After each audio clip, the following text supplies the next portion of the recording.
அனைவருக்கும் வணக்கம். தமிழ் கேஎஸ்ஆர் சேனலில் 9ஆம் வகுப்பு தமிழ் பாடத்துக்குரிய கற்பவை கற்றப்பின் என்று சொல்லக்கூடிய பகுதி பார்த்துட்ருப்பா. அதில் இயல் 6ல் உரைநடை பாடம் அல்லது பார்த்தாச்சு. செயல் பகுதியில் 2 வினாக்கள், ராவண காவியம் என்று சொல்லக்கூடிய செயல் பகுதியில் 2 வினாக்கள் பார்த்தாச்சு. அடுத்தது 3வது வினா எப்போ இருக்கின்ற பதிவு. 3வது வினா, வைக்கோல் போர், நெற்குதிர், போரடிக்கும் களம் போன்ற உளவு தொழில்களோடு தொடர்புடையவற்றின் விளக்கங்களை தொகுத்து வகுப்பறையில் கலந்துரையாடுக. கலந்துரையாடல் அப்படின்னு சொன்னால் ஒருவர் 2-3 பேர் கலந்துரையாடுது. சென்னையிலிருந்து 2 மாணவிகள் கிராமத்திற்கு வருகின்றனர். ராணி, சென்னை மாநகரை விட அழகிய கிராமம்தான், நம் மனத்திற்கு இதமானது. ராணி, சென்னை மாநகரை குறைத்து எடை போடாதே வாணி.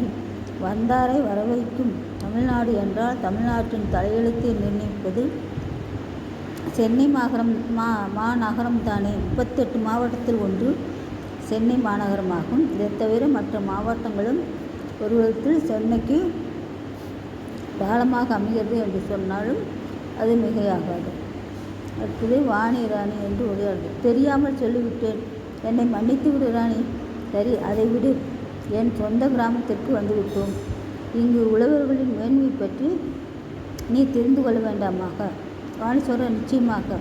நெற்கதிர்களை அறுவடை செய்து கட்டுக்களை களத்து மேட்டில் ஓரிடத்தில் காட்சி நடக்கின்றது. அப்பொழுது கோபால் என்பவர், வாமா ராணி, இது யாரு? ராணி, இவள் ஆடு மாடு அல்ல, ஒரு பெண். கோபால், படிக்க தெரியாதனால் எது தெரியாமல் கேட்டுட்டேன். சரி, பரவாயில்லை. இவள் என் தோழி வாணி. வணக்கம். வணக்கம் அம்மா. இவள் நம் கிராமத்தை சுற்றி பார்க்க வந்திருக்கிறாள். சுற்றி பார்க்கட்டும். விவசாயத்தை பற்றி சொல்லுங்கள் ஐயா. நடந்து வந்துக்கிட்டே இருக்க. நான் சொல்கிறேன்.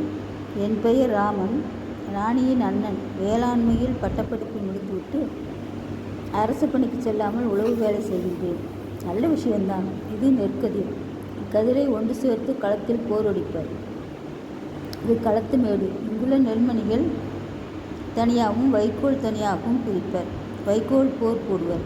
ஆதி காலத்தில் நெல்மணிகளை நெற்குதிரில் சேமித்து வைப்பர். இப்பொழுது நெற்குதிர் என்பது காணாமல் போய்விட்டது. வைக்கோல் போர் மழைநீர் இறங்காமல் போடுவர். மாடுகளுக்கு இதுதான் உணவு. நெற்குதிரில் எலி புகாமல் பாதுகாக்க மூடி வைப்பர். இது களத்து மேடு, போரடிக்கும் களமாகும். வண்டியில் நெல் மூட்டைகளை ஏற்றுவர்.